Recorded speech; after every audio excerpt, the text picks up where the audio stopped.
Olá a todos e a todas. Vamos dar seguimento então ao nosso estudo sobre História e Introdução ao Estudo do Direito, abordando então nessa nossa videoaula um tema bastante importante que fala a respeito dos elementos estruturais do próprio direito e também de algumas das escolas mais importantes do pensamento jurídico em seus aspectos gerais, porque nós não conseguiríamos tratar de todas elas e de modo profundo, que nos demandaria muito tempo e um conhecimento de filosofia um pouco mais aprofundado, o que escaparia aqui os objetivos do nosso curso e dos nossos estudos. Então, nós vamos tratar de forma ampla das conceituações mais relevantes e das classificações jurídicas e em qual setor do campo do direito elas estão localizadas, tudo isso para que nós possamos, então, entender como o direito evoluiu, entender como o direito ele é pensado e como também nós devemos tratar um caso prático que nos é apresentado para apreciação. Então, ainda que seja um conteúdo bastante teórico, conceitual, ele tem bastante aplicabilidade prática, porque é ele que vai, ou melhor, esses conceitos todos, esses elementos estruturais todos, as definições que vamos tratar aqui, é que vai nos nortear na atuação prática no nosso cotidiano na atividade forense. Então, nós vamos iniciar falando a respeito da diferença entre o direito natural e o direito positivo. Essa distinção ela é importante e ela é muito antiga e que ela reflete justamente a forma de pensar o direito. Então, vamos começar falando a respeito do direito natural. O que seria um direito natural? O direito natural, os adeptos do direito natural, então, acreditam, melhor dizendo, que ele tenha se originado na filosofia, que tem aparecido a primeira vez no direito grego antigo, mas também foi muito utilizado pelo direito romano em um determinado momento histórico dentro da história do direito. Então, nesse sentido, os filósofos e os gregos antigos consideravam o direito natural como sendo o mais justo e o mais perfeito de todos os direitos. Aquele que seria capaz de proteger os indivíduos contra os atos arbitrários do poder público. Os adeptos dessa teoria, na forma clássica, conforme ela surgiu, entendem que o direito ele deve ser entendido como um campo do conhecimento dissociado do contexto social e da experiência da pessoa humana em sociedade. Isso porque, para essa corrente, todo indivíduo faz parte do mundo natural em decorrência da sua condição de animal racional e, por conta disso, já traz, desde o seu nascimento, embutido dentro de si aquilo que eles entendiam como sendo um direito inerente à própria condição de pessoa humana. Portanto, para os adeptos do direito natural, ele expressa a própria natureza humana, mas sem deixar de lado os princípios da razão, de modo, então, a atingir a sua principal finalidade, que é a da promoção da justiça. A justiça, ela sempre é e sempre será o objetivo último a ser alcançado pelo direito. Nós vamos ver mais para frente que nem sempre isso é possível, nem sempre o direito atinge a esse objetivo supremo, mas a justiça é sempre o ideal, o objetivo mais alto a ser, então, alcançado pelo direito. Então, dentro desse contexto, nós podemos dizer que o direito natural, ele se revela como a ideia abstrata e ideal do direito, que está associado justamente a essa concepção de justiça que é entendida, segundo os filósofos gregos, como sendo a justiça superior e suprema. Desculpa, uma virtude superior e suprema. Desse modo, então, pessoal, nós podemos dizer que o direito natural, ele se apresenta como um conjunto de valores e de princípios, princípios esses que não são escritos, princípios esses imutáveis, que devem ser respeitados a qualquer tempo.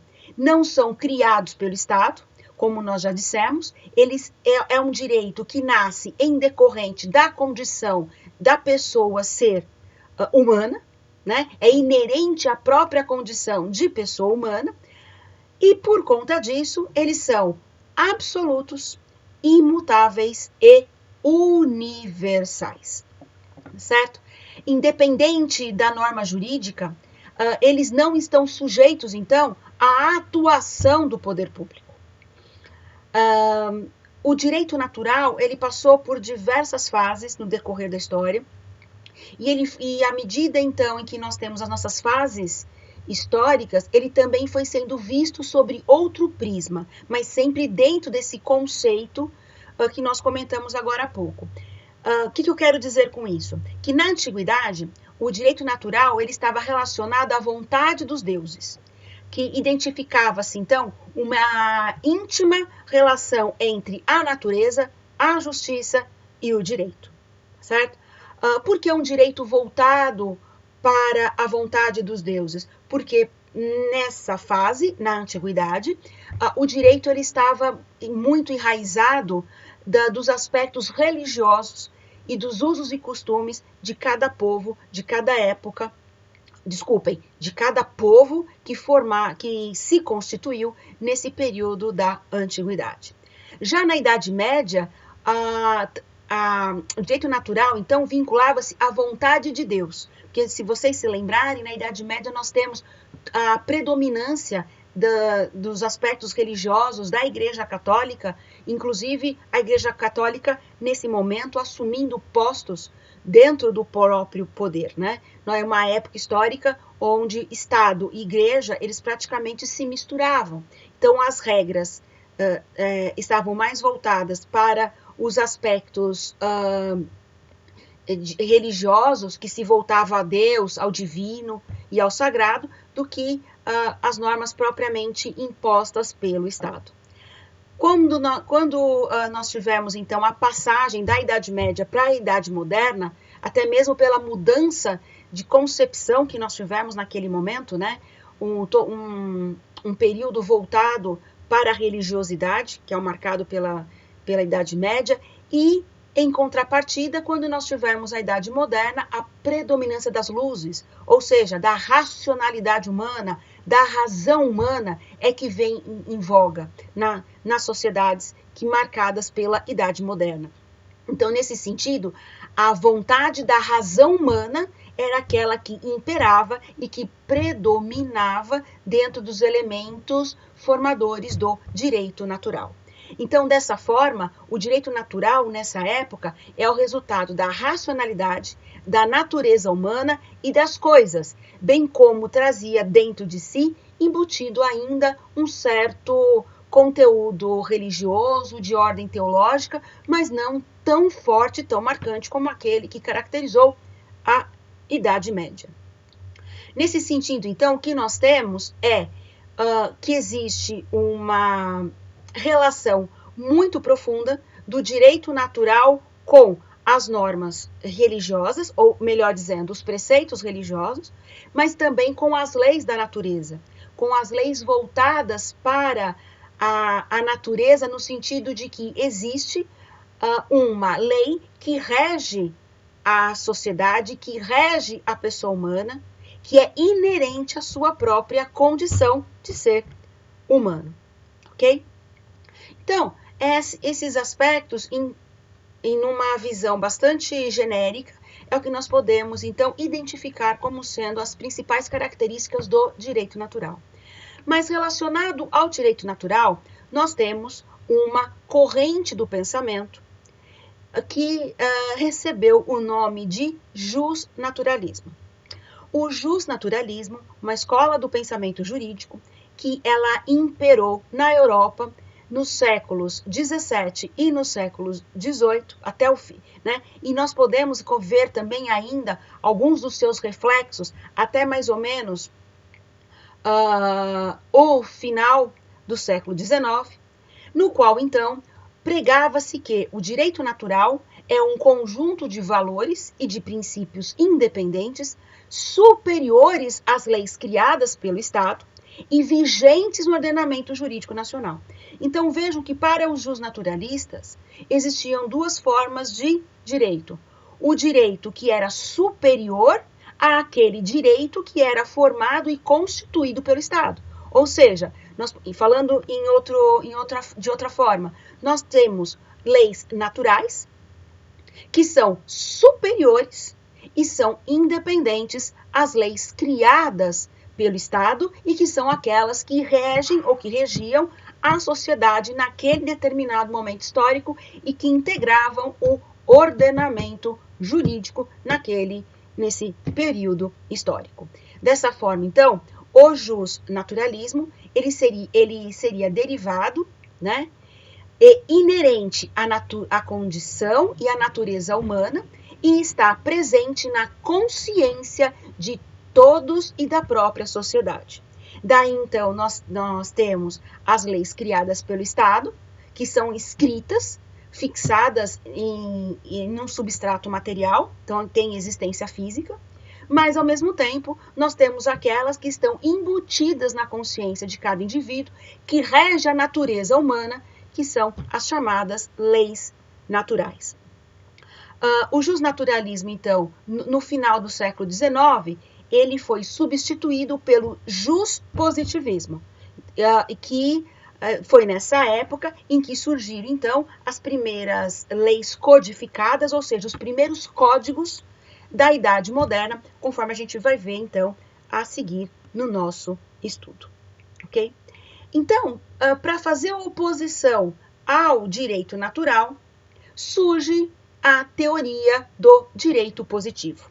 Essa classificação, ela diz respeito à norma escrita, à norma vigente, à norma institucionalizada pelo Estado. Então, todas as vezes que vocês ouvirem essa expressão, que ela ainda continua sendo muito utilizada no nosso dia a dia profissional, inclusive no dia a dia prático, né?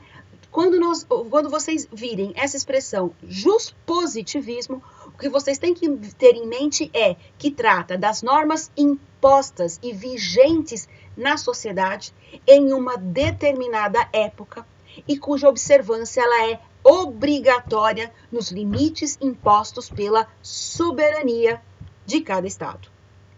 Né?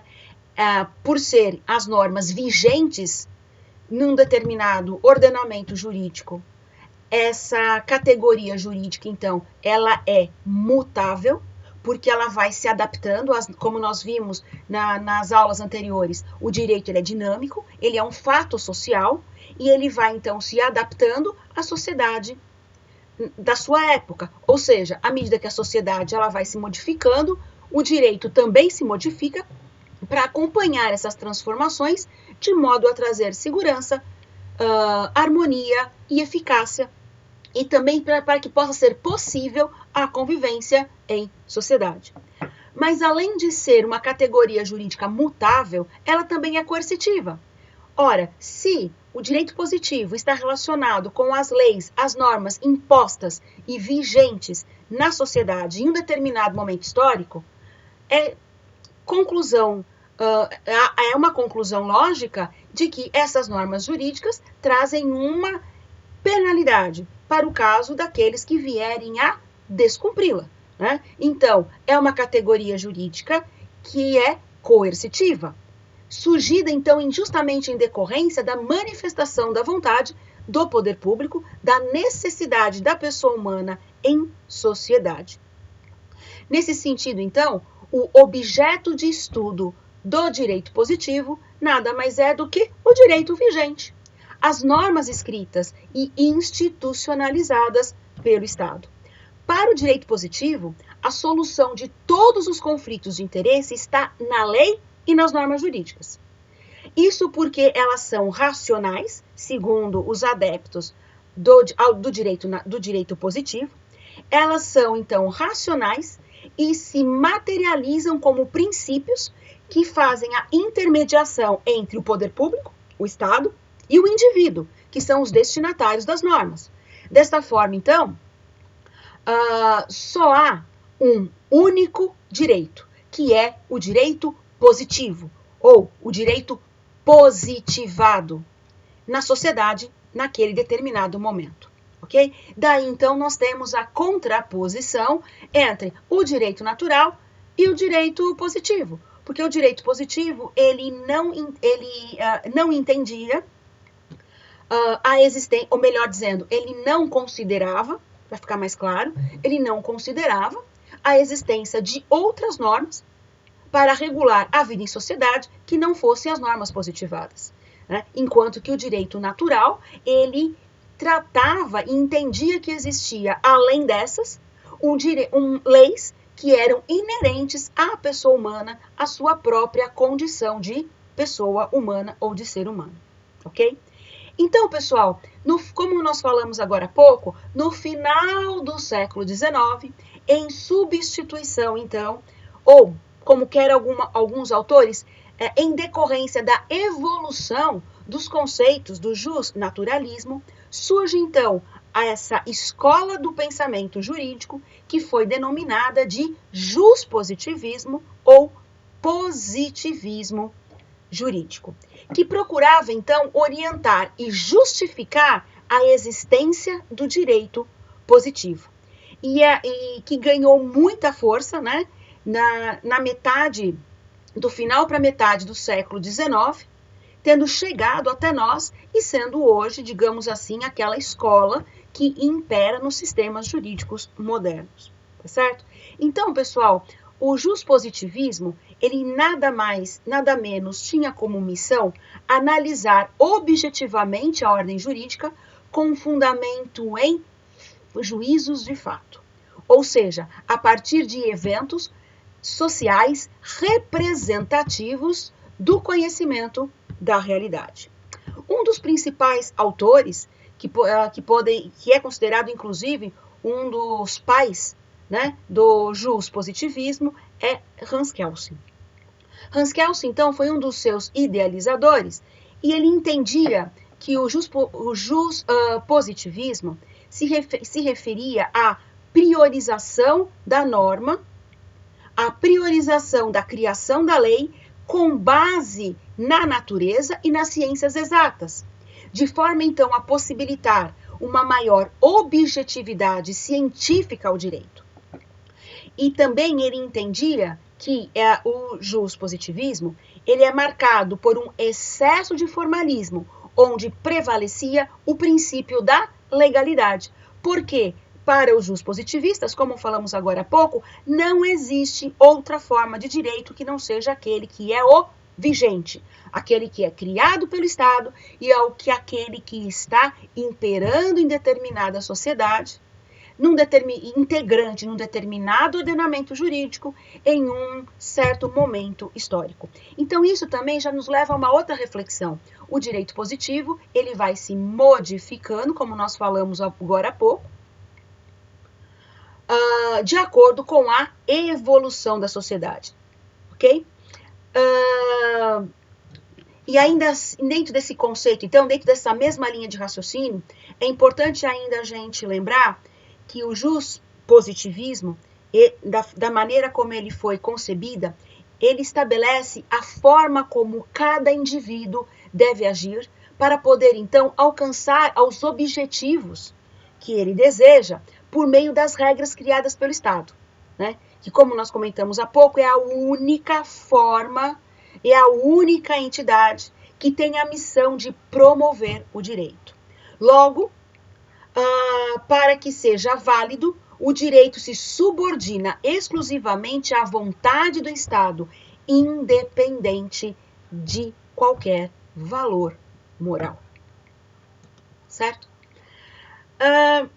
No decorrer do tempo, o juspositivismo também, ele foi se amoldando à sociedade, ou seja, à medida que a sociedade evoluiu, se transformou numa sociedade mais industrializada, uma sociedade mais tecnocrata, uma sociedade voltada para os fatores de produção, né? À medida, então, que nós tivemos o desenvolvimento da tecnologia, o jus positivismo ou o direito positivo deu ensejo, então, a uma outra escola do pensamento jurídico, que ela imperou nos ordenamentos jurídicos ocidentais até o final da Segunda Guerra Mundial, né? Ou melhor dizendo, desculpa, após o final da Segunda Guerra Mundial, tá certo? Que é a escola do pensamento jurídico que recebeu o nome de pós-positivismo ou justnaturalismo contemporâneo.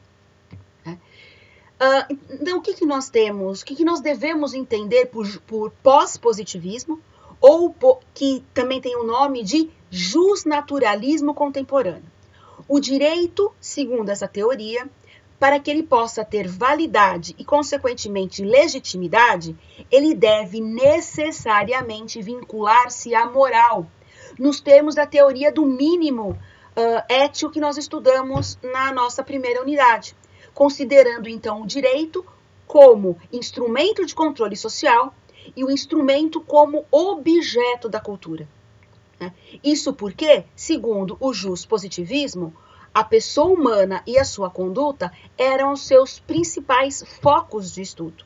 Então, nesse sentido, nós temos o distanciamento do direito natural, daí o nome justnaturalismo contemporâneo, porque ele se distancia do direito natural clássico, tá certo? E ele também se distancia do direito positivo à medida em que o positivismo ou o positivismo jurídico pregava que o direito existia independentemente de qualquer aspecto da moral, enquanto que o positivismo, ele dizia que o direito, para que ele possa ter validade, ele está vinculado à moral. E vejam que tem fundamento tem fundamento essa escola do pensamento jurídico, porque ela nasce após a Segunda Guerra Mundial, tá certo? Então, nós podemos dizer até que o positivismo, ele foi uma das consequências do final da Segunda Guerra Mundial, em termos de filosofia, em termos de modo de pensar o direito, em termos de modo de ver essa sociedade que estava surgindo, né, sendo reconstruída, principalmente na Europa, com o final da Segunda Guerra Mundial, levando-se em consideração todas aquelas questões que nós verificamos na história, que os povos passaram de infringência a direitos humanos, né? Então, é natural que o direito que nasça nessa época o vincule aos aspectos morais e identificando o direito enquanto objeto da moral, tá certo? É nesse sentido, então, que nós temos os principais elementos formadores e, ao mesmo tempo, diferenciadores do direito natural e do direito positivo, e também contextualizamos, localizamos cada um dentro da história, o momento em que cada um imperou nos ordenamentos jurídicos ocidentais. Depois também nós temos uma segunda distinção bastante significativa, que é aquela que merece muito destaque, que é aquela em que analisa o direito sob o aspecto objetivo e o aspecto subjetivo, fazendo nascer, assim, o direito objetivo e o direito subjetivo.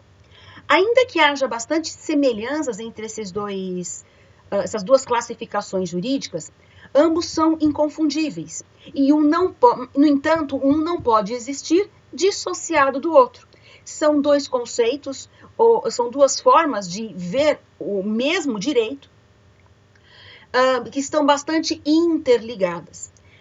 Como eu comentei com vocês agora há pouco, essa classificação nada mais é do que os dois lados de uma mesma realidade que é estudada a partir do direito sob aspectos diferentes, tá certo? Então, o primeiro que nós vamos verificar nesse momento é o direito objetivo.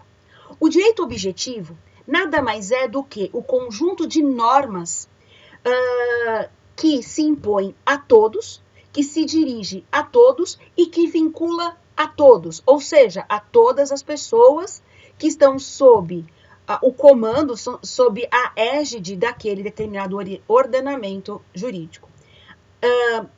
Falando de uma maneira um pouco mais simples, o direito objetivo, então, ele se refere a uma série de direitos existentes e implantados pelo Estado que integram o nosso ordenamento jurídico, tendo validade e eficácia em determinado território e que regulam o comportamento humano de modo obrigatório, estabelecendo uma efetiva sanção para aqueles que venham a descumprir.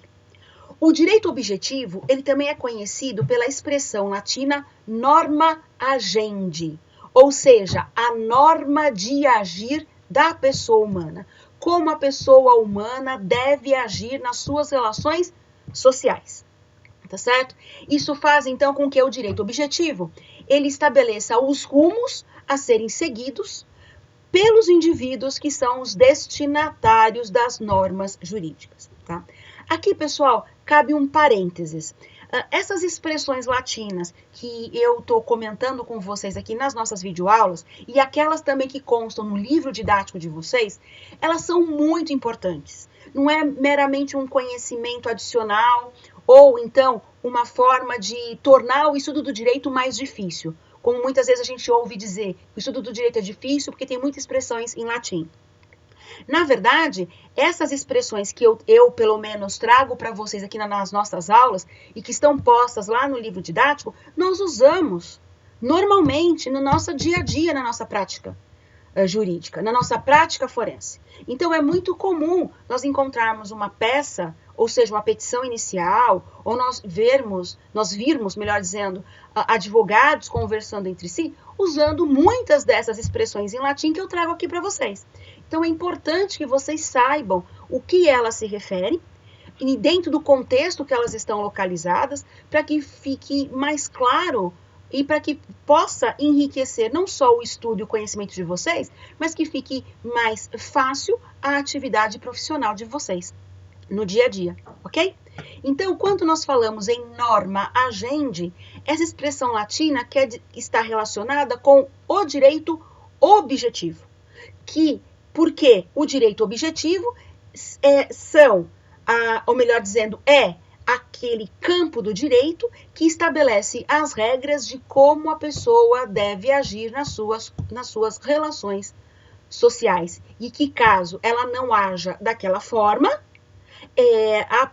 a pessoa receberá uma sanção, uma punição por ter descumprido a norma jurídica. E o direito subjetivo, na verdade, não é o contrário do direito objetivo.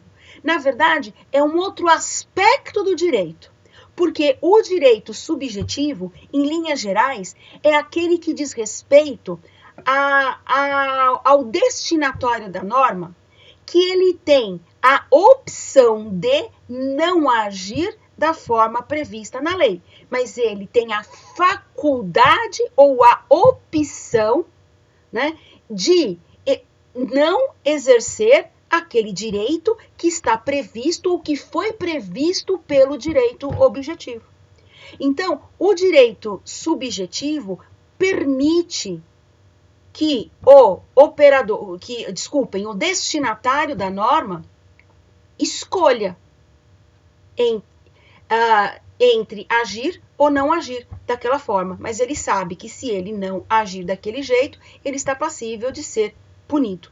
Então, falando em termos um pouco mais técnicos, num linguajar mais próprio do direito, o direito subjetivo, ele corresponde a uma pretensão do seu titular e, ao mesmo tempo, um dever jurídico imposto a outra parte da relação jurídica ou ao terceiro que admite violação. Então, como é típico do direito positivo, né, a norma jurídica, quando ela é criada, a lei, quando ela é criada, ela já prevê que o seu destinatário não haja de acordo com aquilo que está ali predeterminado. tá certo? Então, já prevendo que a pessoa, que o seu destinatário não vai agir da forma como está previsto pelo direito objetivo, é embutido, então, nele uma sanção. Por isso que o direito subjetivo, ele é identificado e ele é conhecido pela expressão latina facultas agente. Facultas de faculdade, ou seja, de opção de ser titular de uma relação jurídica ou não, exercido quando o titular o quiser, tá certo?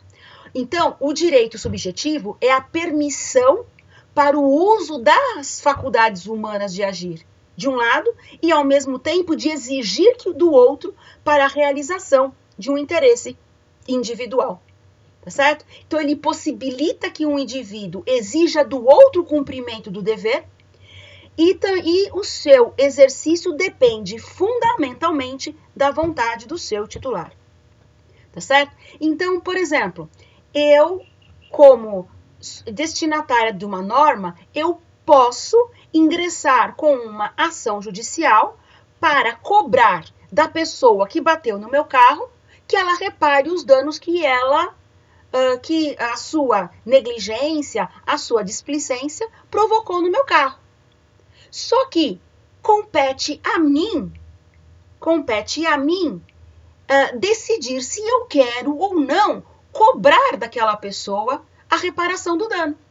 O direito eu tenho, a lei me permite, porque a lei diz que todas aquelas pessoas que causarem danos ao patrimônio de outra pessoa, eles são obrigados a repará-los. A lei faculta, esse é o direito objetivo. A lei diz que eu tenho esse direito. Agora, a mim, titular desse direito, compete cobrar ou não. Eu tenho o direito subjetivo, nesse caso, de exigir que a outra pessoa pague pelos danos que ela causou no meu carro, ou então eu mesma arco com os prejuízos. Ah, não foi muito, a pessoa que bateu no meu carro é uma pessoa humilde, ela não vai ter condições de pagar o conserto do meu carro. Enfim, seja qual for o motivo, compete a mim, que sou a titular do direito, exercê-lo ou não. Aí então nós temos a diferenciação entre direito objetivo e direito subjetivo. E também aquilo que eu comentei com vocês inicialmente. É a mesma face, são duas faces diferentes da mesma realidade. Ok? Dando seguimento, então, nós temos uma outra distinção dentro da categorização do direito, que aqui a gente tem que tomar um pouco de cuidado para nós não confundirmos com a classificação que nós vimos agora há pouco, que é o direito substantivo e o direito adjetivo, certo? Essa classificação, essa distinção, melhor dizendo, ela é pouco tratada pelos doutrinadores nos manuais de direito, de introdução ao estudo do direito. Porém, ela possui uma importância muito grande em termos de aplicação para a compreensão mais específica do direito objetivo e do direito subjetivo, na sistemática que nós temos no nosso ordenamento jurídico atual. Então, pessoal, o que é o direito substantivo? O direito substantivo é aquele que aparece expresso no texto da lei. Então, é aquele que ele se refere ao próprio conteúdo da norma e que estabelece como o destinatário da norma deve agir sob pena de lhe ser imputada uma sanção. Ok? Então, o direito substantivo, ele está relacionado e ele também é denominado de direito material, pois define e identifica os direitos dos indivíduos. Né? Na verdade, ele está relacionado com a própria norma de conduta que está expressa no texto da lei, no texto do normativo. E também ele está relacionado com as relações jurídicas concretas que as pessoas, tanto as naturais quanto as jurídicas, elas celebram no meio social. Tá certo? Agora, o direito adjetivo é o conjunto de normas que está associado à criação de regras que estabelecem como o direito substantivo deve ser aplicado. Ou seja, enquanto o direito substantivo ele diz respeito ao conteúdo da norma, o direito adjetivo ele vai dizer como que o destinatário da norma deve agir para poder exercer o direito que está contido no conteúdo da norma. Tá certo? Então, o direito adjetivo, ele está relacionado com as normas que definem as ações, indicam os trâmites e as autoridades a que o direito, a que o indivíduo deve se socorrer para exercer o seu direito. É por esse motivo que essa categoria, os direitos adjetivos, eles estão relacionados com as normas processuais ou com as normas formais. Então, muitas vezes, quando nós ouvimos essa expressão direito adjetivo, nós devemos ter em mente as normas de cunho processual, porque são elas que vão regular o processo. Elas que vão regular como o processo inicia, quais são as fases que o processo passa, até chegar ao seu final. Até nós termos uma sentença final que vai dizer se o destinatário da norma, se o destinatário daquele direito tem ou não, de fato, o direito substantivo que ele julga ter, que por isso ele ingressou com aquela ação judicial. Então, fazendo aqui uma recapitulação, um resuminho, o direito adjetivo está relacionado com as normas processuais, enquanto que o direito substantivo está relacionado ao conteúdo da norma jurídica. Depois nós temos uma classificação que talvez seja a classificação ou a divisão mais clássica do direito, que remonta, inclusive, às suas origens no direito romano, por volta de mais ou menos 500 anos depois de Cristo, que é justamente a divisão do direito em direito público e direito privado, tá certo? Essa classificação, ela é muito utilizada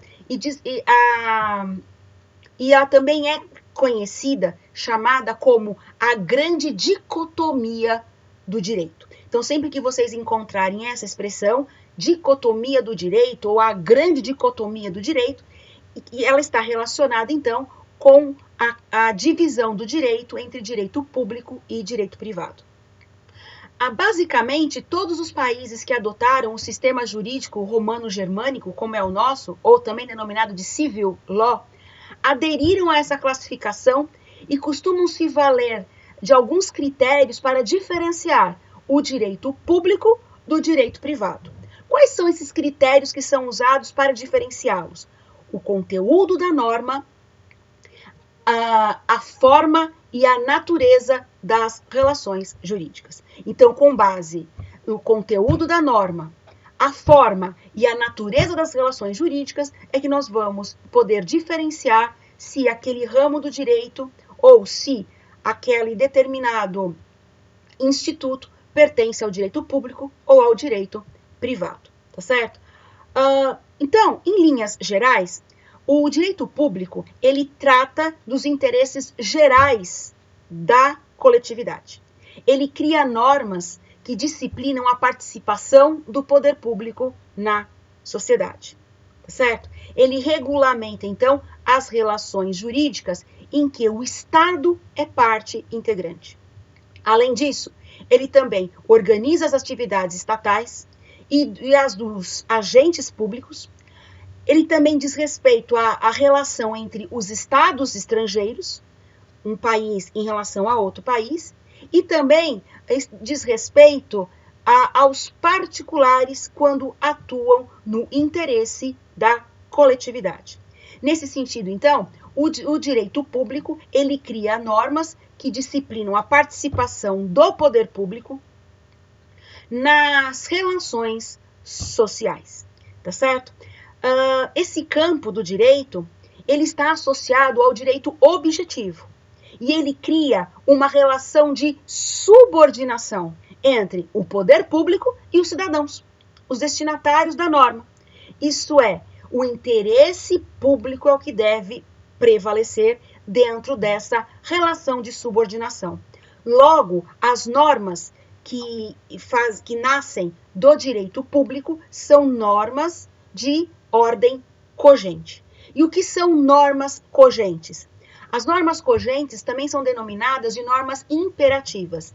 E elas são aquelas que determinam uma conduta obrigatória e que impõem uma sanção aos seus destinatários. Ou seja, eles não podem deixar de cumprir sob pena de coerção, tá certo? Também são chamadas de normas de ordem pública. Então, todas as vezes que vocês ouvirem essa expressão, normas cogentes, normas imperativas, normas de ordem pública, então já tem que vir na mente de vocês. Não podem ser desobedecidas, porque se for, o destinatário, então, ele estará sujeito a uma penalidade. O direito público, no nosso ordenamento jurídico, ele é subdividido ainda em duas categorias, que é o direito público interno e o direito público externo. O direito público interno é aquele que regula as relações jurídicas de interesse público firmados dentro do Estado, dentro do país, entendendo aqui Estado no sentido de país. Então, como o nome já diz, direito público interno é aquele que regula as relações jurídicas de cunho público dentro do nosso país. E o direito público externo é aquele que cuida das relações internacionais entre o Brasil e os demais estados estrangeiros, que são soberanos, e os organismos supranacionais, como a ONU, por exemplo. Tá? Dentro, então, do direito público externo, nós temos, a título de exemplo, uma disciplina, um campo do direito, um ramo do direito chamado de direito público, direito internacional público e direito internacional privado. Né? E dentro do campo do direito público interno, nós temos alguns ramos do direito, como, por exemplo, o direito constitucional, o direito financeiro, direito tributário, direito administrativo, o direito processual como um todo, o direito ambiental, o direito penal, são os campos do direito mais conhecidos, e existem outros também, que estão voltados para o direito público interno. E quanto ao direito privado? O que nós podemos entender por direito privado? Ora, o direito privado, ele entra aqui em contraposição ao direito público.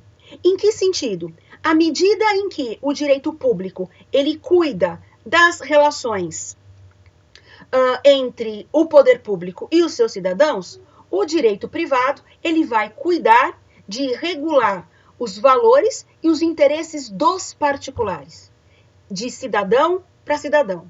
Então, todas as vezes em que o cidadão, a pessoa natural, a pessoa jurídica, ela integrar uma relação jurídica, nós estamos dentro, a princípio, do direito privado.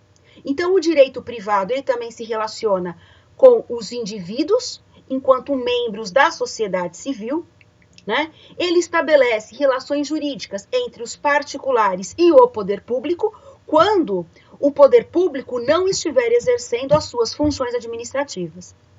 E, ao contrário do que acontece no direito privado, o direito público, ele cria normas dispositivas, que também são denominadas de normas facultativas. O que isso significa? Que o comando normativo, ou seja, o conteúdo da norma, apenas declara direitos, deixando à vontade dos seus destinatários cumpri-los ou não, exercê-los ou não. Nesse sentido, então, o descumprimento não acarreta nenhuma sanção, tá certo? Porque a lei atribui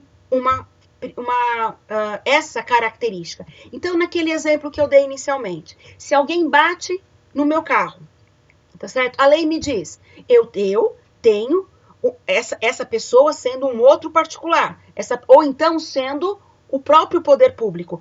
Imaginemos, por exemplo, que quem bateu no meu carro foi um policial, no exercício da sua função, bateu com a viatura da polícia, tá certo? A mim, enquanto titular do direito, cumpre então, a opção de querer ou não querer processar o Estado ou ir em busca da reparação dos prejuízos que aqueles agentes públicos causaram no meu carro, tá certo? Então, é dentro desse sentido que nós temos as normas dispositivas ou as normas facultativas. Se eu não for cobrar, não vai ter sanção nenhuma, porque a lei diz que eu posso e não que eu devo ir em busca da reparação dos danos ocorridos no meu carro, ok? Então, o direito privado, ele está associado ao direito objetivo, tá certo? E o direito privado, então, ele faz surgir, ou dentro do direito privado, nós temos aqui uma relação jurídica de coordenação e não de subordinação, como nós vimos há pouco, quando nós falamos do direito público, tá certo? Uma relação de coordenação entre as partes que estão no mesmo nível de igualdade, mesmo quando o Estado compõe essa relação jurídica, tá certo? Os principais ramos do direito que estão relacionados ao direito privado, o principal deles, que talvez seja o carro-chefe do direito privado, é o direito civil, e daí as suas derivações. O direito do consumidor, o direito autoral, o direito da criança e do adolescente, por exemplo, o direito empresarial e as suas ramificações. O direito marítimo, o direito aeronáutico, o direito alimentar e assim por diante, tá certo? No entanto, pessoal, nessa sociedade que nós vivemos no momento, tá certo? Nessa sociedade que nós vivemos, é muito difícil, hoje em dia, nós estabelecermos essa perfeita distinção entre direito público e o direito privado, ok? Isso faz, então, com que, no século XX, a partir já do começo do século XX, começou-se, então, a se pensar na superação dessa dicotomia entre direito público e direito privado, tá certo? Isso porque, hoje em dia, ainda que existam pontos incomuns entre o direito público e as relações privadas, mas é muito difícil hoje nós identificarmos com clareza, estabelecemos uma linha divisória exata do que seja direito público e do que seja direito privado. Porque existe hoje essa mistura nas relações sociais. Esse intercâmbio de elementos entre o direito público e o direito privado. Isso fez surgir um fenômeno dentro do direito chamado de publicização do direito privado. Justamente porque hoje em dia é muito difícil, tá certo?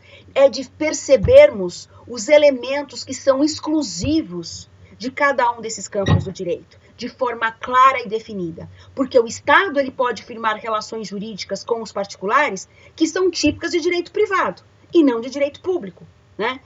Dessa maneira, então, nenhuma norma vai atingir apenas os interesses públicos ou apenas os interesses privados.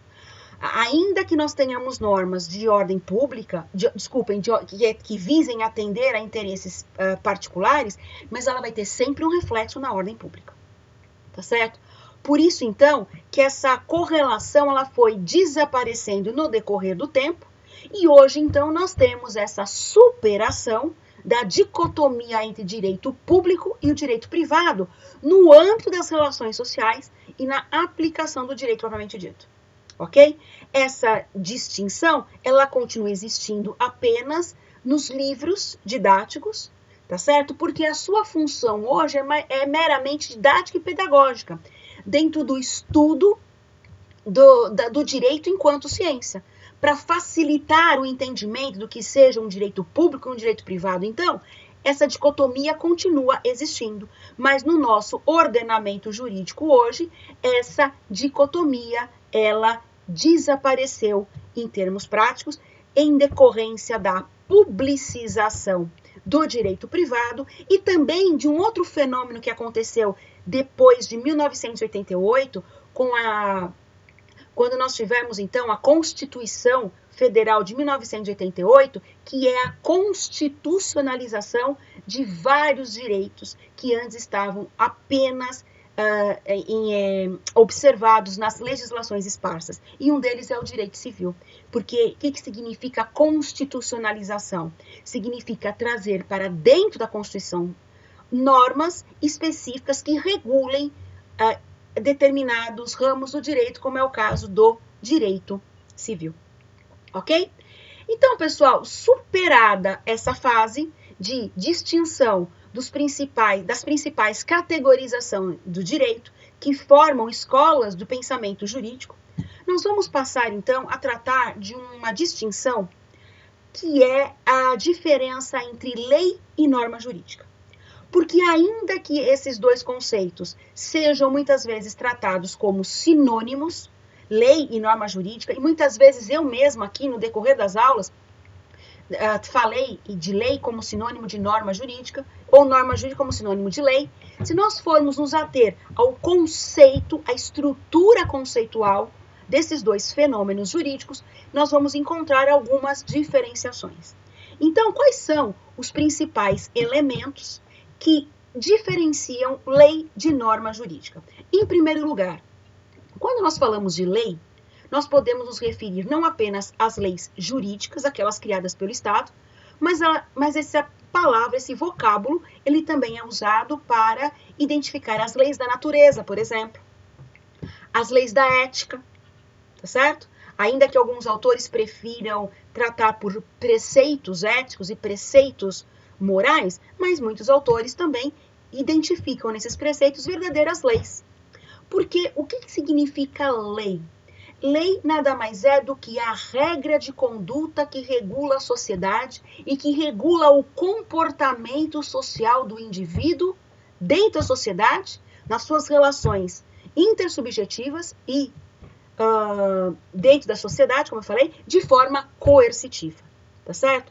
A sua principal observância é que ela é imposta pelo poder do Estado. Ela é criada pelo poder do Estado. Ela é um ato de iniciativa do poder público, seja ele o executivo, quando exercer as funções legislativas, seja o poder legislativo propriamente dito, né, que é o órgão que tem o poder, né, de criar as normas, as leis, originariamente de criar as leis, e elas são criadas por meio de um processo legislativo complexo, todo ele previsto na Constituição Federal, que passa por diversas fases. Por isso que uma lei, até a sua criação, ou melhor dizendo, desde a sua criação até a sua entrada em vigor, ela demora muitos anos, muitas vezes. Porque ela passa por um processo legislativo extremamente complexo e que está previsto lá na Constituição Federal, tá certo? Assim, a lei, ela constitui um dos instrumentos, mas não é o único, tá, de criação de norma jurídica. A lei, então, ela é o instrumento, repetindo, ela é o instrumento de criação da norma jurídica, tá certo? A lei, ela é a principal fonte do direito. Ela é a principal fonte normativa e ela possui algumas características. A lei, ela é sempre escrita, ela é obrigatória, ela é certa, ela é abstrata, porque ela não cuida de um caso concreto específico, mas ela traz um comando normativo geral e abstrato que pode ser aplicado a uma infinidade de situações práticas e concretas do nosso dia a dia, da nossa sociedade, ou seja, ela pode ser aplicada a diversos fatos sociais. Nós não precisamos ter uma lei para regular cada fato social. Por isso, ela também é impessoal, ela já é pré-determinada, porque ela não nasce para regular um caso concreto específico, um conflito de interesses específicos, mas primeiro nasce a lei e depois que nós aplicamos a lei ao caso concreto específico, e ela é sempre permanente, ela só se altera ou só se modifica a partir do momento em que uma nova lei vier a alterá-la, a modificá-la ou até mesmo a extingui-la, fazendo com que ela desapareça do nosso ordenamento jurídico. E as normas? E o que são normas jurídicas, então? Se lei é tudo isso, Norma jurídica. O que significa? Se a lei ela é o instrumento que cria a norma jurídica, o que é uma norma jurídica, então? Uma norma jurídica nada mais é do que uma espécie de princípios, de preceitos, de regras. Ele traz embutido um mandamento, um comando imperativo e obrigatório, que ele é muitas vezes formulado por códigos ou por leis esparsas, com o objetivo de regular a conduta dos indivíduos em sociedade, certo? Uma norma jurídica, ela atribui certo padrão de comportamento aos indivíduos. Ela dita como fazer, quando fazer, ou até mesmo um deixar de fazer alguma coisa, perante determinada situação prática. Nesse sentido, então, nós temos que a norma jurídica, analisando ela sobre um outro aspecto, ela forma e integra o direito positivo, além de proporcionar a organização do Estado e, com isso, a segurança e a convivência harmônica e possível entre os indivíduos que compõem uma determinada sociedade. As principais características, então, das normas jurídicas são: ela é geral, ela é abstrata, assim como a lei, ela é bilateral, imperativa, atributiva, coercitiva e heterônoma. Nossa, todos esses elementos em conjunto, o que eles significam? Que a norma jurídica contém a previsão genérica de um fato, que obriga a todos e que se acham na mesma situação jurídica. Igualmente, estabelece uma fórmula padrão de conduta aplicável aos indivíduos, vinculando duas ou mais pessoas. Daí a questão da bilateralidade. Além disso, ela confere poder a uma parte e impõe um dever à outra, a sua característica de atributividade, disciplinando o modo de agir em sociedade. Assim, para garantir a efetividade da ordem social, aplica uma penalidade àquele que descumpri-la, caráter coercitivo, e contém uma advertência para as hipóteses de violação do seu comando. Ou seja, ela traz ali embutida, quando o indivíduo ele decide não cumprir com determinada norma jurídica, ele já sabe quais são as consequências que a ele advirão, porque na norma jurídica já está escrito já de forma implícita ou explícita qual é a penalidade a que ele estará sujeito. Ok? E para nós, então, finalizarmos o estudo dessa unidade, nós vamos, então, tratar a respeito da diferença entre justiça e equidade. Justiça, aqui nós poderíamos ficar aqui inúmeras aulas falando a respeito dela, do conceito, da sua forma de atuação, mas o que nos interessa nesse momento do nosso estudo é que a justiça ela é uma exigência da convivência em sociedade. E ela é a qualidade da ordem social, aplicando-lhe os princípios fundamentais. Em todos os períodos históricos, a justiça sempre foi o desejo máximo a ser alcançado pela pessoa humana e pelo direito, como forma de se tornar possível a vida em sociedade. Então, nós temos que, para Platão, a justiça nada mais é do que a virtude das virtudes, a virtude suprema ou a virtude cardial, que deve estar em harmonia, em equilíbrio e proporção com as demais virtudes da pessoa humana. Já Aristóteles entende a justiça como aquela que é caracterizada pela igualdade de tratamento jurídico e pela proporcionalidade, considerados os valores éticos e sociais.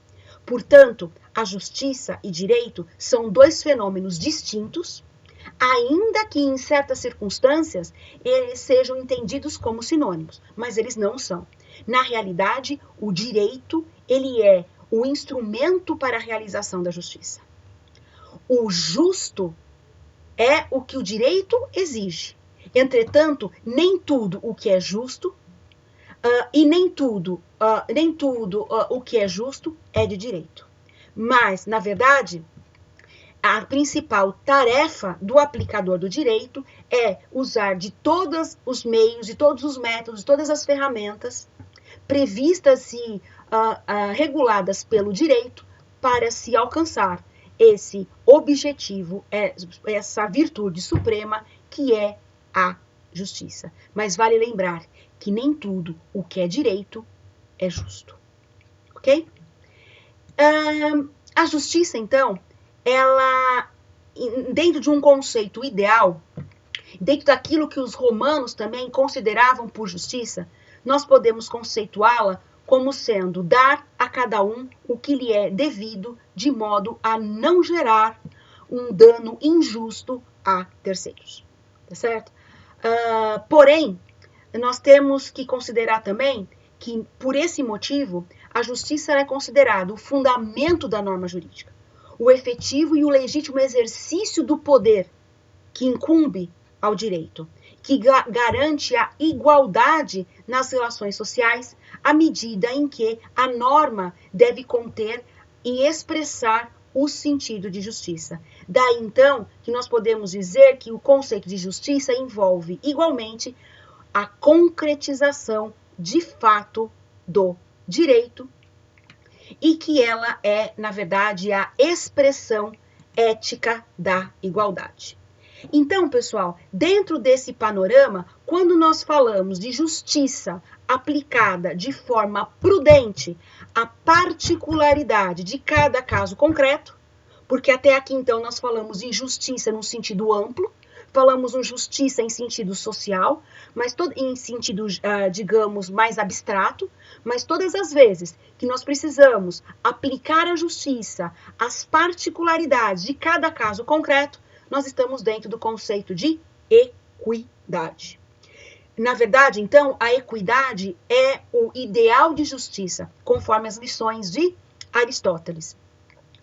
Então, é normal que o operador do direito, na prática do dia a dia, ele venha se afastar daquilo que é justo quando aplica a lei.